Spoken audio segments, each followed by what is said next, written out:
আসসালামু আলাইকুম। আমি জেবুন্নেসা জেবু আমার লিখিত কারিগর কবিতাটি পাঠ করছি।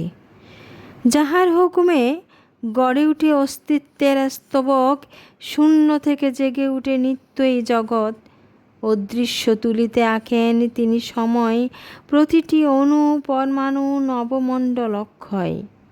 নক্ষত্রের কক্ষপথে গণিতের নিখুঁত কাব্য, প্রতিটি মহাকাশ গাণিতিক সূত্রে যেন নব্য।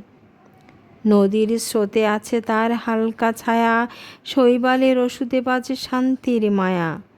জলের ভেতর তিনি আগুন রাখেন, আর পাথরে দেন প্রাণ। তিনি বাতাসে রাখেন স্মৃতি, বৃক্ষ পাতায় রাখেন জ্ঞান।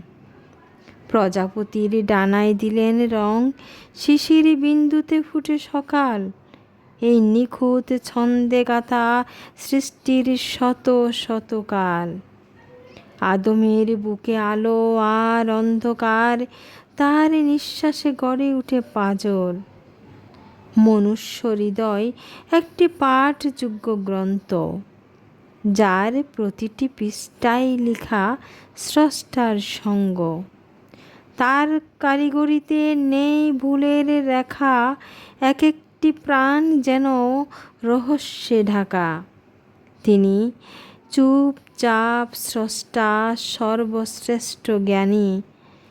মানিলেই মঙ্গল স্রষ্টার মূল্যবান বাণী। ধন্যবাদ।